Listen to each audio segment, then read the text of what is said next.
suku Jawa dan hari ini saya sedang memakai baju dari Palembang. Karena tadi kan Bunda membawakan suku Betawi, jadi aku pengen samaan bajunya gitu kayak sama Bunda. Mungkin untuk nextnya kalau misalnya ada acara seni gitu aku bakal pakai Bengkulu atau Jawa. Siapa dari teman-teman yang setuju dengan pendapatku? Kalau perbedaan bukan untuk mencegah saling berteman, bahkan saling bersaudara. Justru dari perbedaan itu kita bisa membuktikan kalau kita bersatu dan tidak ada perpecahan dalam satu negara. Perbedaan fisik atau warna kulit yang mencirikan suku atau daerah tertentu sering membuat salah paham, bukan? Padahal kita sama-sama ciptaan Tuhan. Kita sekarang temanya adalah Betawi kampung kita. Kalau bahasa Betawinya itu bukan kita, tapi Betawi kampung kite, ya enggak? OTM atau orang tua mengajar, Bunda aku OTM di sekolah ini membawakan suku Betawi.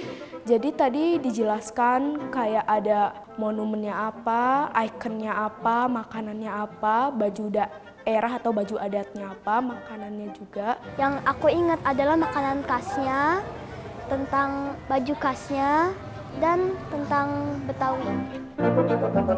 Setiap suku dan budaya yang ada di Indonesia punya ciri khas yang unik, teman.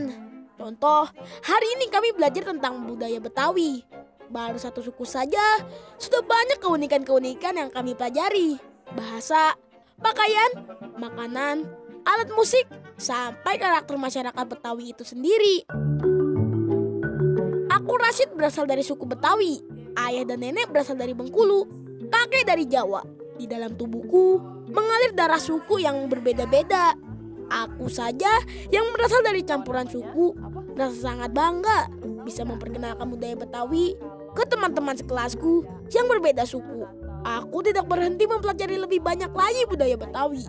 Karena untuk bisa mengenal budaya suku tertentu tidak bisa dipelajari dalam satu hari, teman.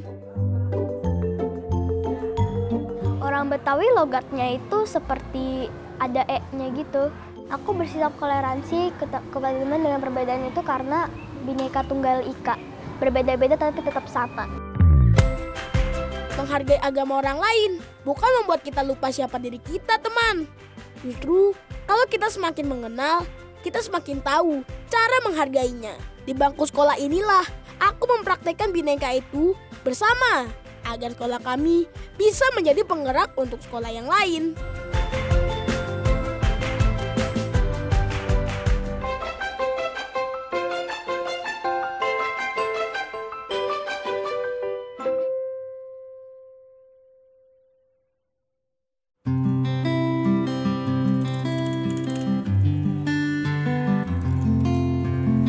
Menemukan Indonesia yang sesungguhnya paling mudah dan dekat dengan kita adalah di sekolah, teman. Teman-teman sekolahku datang dari beragam suku, agama, dan tingkat sosial yang berbeda-beda loh. Setiap hari kami sudah bisa merasakan perbedaan itu ada tanpa diucapkan, tapi kami tidak merasa membeda-bedakan diri dengan yang lain. Aku tidak membeda-bedakan teman dalam berteman, dan aku menerima semua teman dari berbeda suku dan daerah. Ya, agama juga. Mereka harus saling menghargai satu sama lain. Selain di sekolah, perbedaan yang ditemui ada di keluargaku. Walau keluarga kami beragam suku dan budaya, tidak ada suku yang merasa lebih hebat. Orang tua mengajakku untuk membiasakan diri bersikap netral kepada siapapun dan mengingatkan perbedaan bukan masalah, tapi justru sesuatu yang menyenangkan untuk bisa dipelajari agar tidak menimbulkan salah paham. Oke, baik. Selamat siang anak-anak. Ya. Berhubung hari ini kita sudah pakai baju adat semua, ya. Jadi ada teman kalian nih dari daerah masing-masing, ya. Kita akan dengarkan percakapan mereka sesuai dengan daerahnya masing-masing. Oke? Ya, kita simak sekarang. Halo teman-teman. Halo. Apa kabarkah sekarang? Kabar Ayah baik. Kabar ente gimana? Damang. Aku baik. Aku Api. Umur Kak berapa? Umur Ayah 11 tahun, umur ente? Abi 11 tahun. Aku 10 tahun. Aku 11. Panganan seneng kalian opo? Kalau Ayah sih putu mayang ya, kas dari Jakarta. Abi seblak. Aku martabak Bangka. Aku gudeg. Matur suwun konco-koncoku, kapan-kapan ketemu maneh. Terima kasih. Terima kasih ya. Bahasa, cara kita berbicara dengan orang lain. Setiap daerah punya bahasa daerah. Gaya bicaranya atau logatnya bukan? Perbedaan bahasa atau logat sering sekali membuatku salah paham teman. Padahal apa yang diucapkan bukanlah bermaksud marah atau kasar kepada teman bicaranya. Di sekolah atau di lingkungan rumah, aku sering mengalaminya teman. Untung saja karena aku belajar mengamalkan Bhinneka Tunggal Ika itu, jadinya aku bisa menerimanya. Menurut aku itu caranya itu dengan berteman, lalu kita juga harus jaga sikap dan komunikasi yang baik. Bagaimana pendidikan itu menyenangkan bagi siswa, nyaman bagi orang tua, nyaman bagi guru. Jadi ibaratnya sekolahnya menjadi sekolah yang menyenangkan. Bisa jadi kita bilang sekolah menjadi rumah kedua bagi anak-anak dan juga bagi orang tua untuk saling berkembang. When you have a north and pole and S pole, what happen with them? Saya berasal dari suku Palembang. Pernah sih saya dikira orang Chinese. Wali sih tak ima aja kalau orang Chinese atau Tionghoa manggil Vali kokoh. Terkadang sih Vali bingung kenapa mereka manggil Vali kokoh gitu. Apa karena mata sipit? Apa karena putih? Apa karena apa kek? Itulah yang sering terjadi bukan teman? Ciri fisik selalu disalahpahami asal daerah tertentu. Bermata sipit, berkulit putih, selalu diberi label anak Tionghoa. Faktanya belum tentu teman. Di sini kami tidak pernah diajarkan secara teori tentang arti perbedaan atau toleransi itu teman. Tapi kami belajar dari apa yang dipraktekkan guru dan teman-teman. Jadi bisa dibilang toleransi itu sudah menjadi bagian keseharian murid-murid di sini. Dan tentu saja dilakukan selama belajar mengajar di kelas. To create a small circle. Waktu itu sih ceritanya teman saya botak ya, atau saya yang botak ya.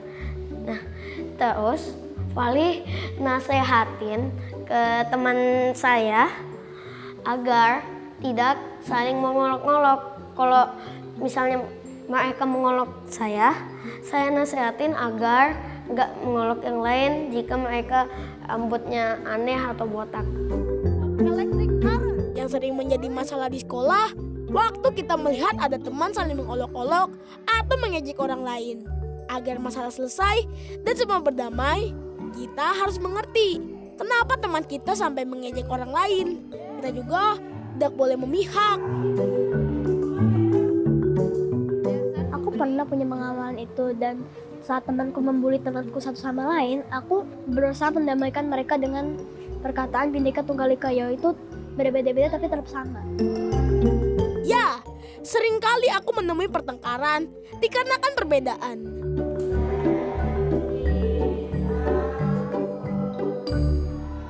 Please, can everybody stand up, please? And we should say good morning.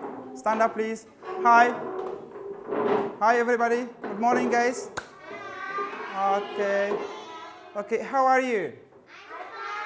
Okay, nice to meet you. Okay, thank you so much. Menurut Vali, pluralisme itu keberagaman atau perbedaan. Kita pasti menemukan banyak hal yang berbeda teman. Di lingkungan rumah, sekolah, dan keluarga. Sekolahku sangat serius mengangkat tema pluralisme. Karena teman-temanku berasal dari beragam suku, agama, dan latar belakang sosial.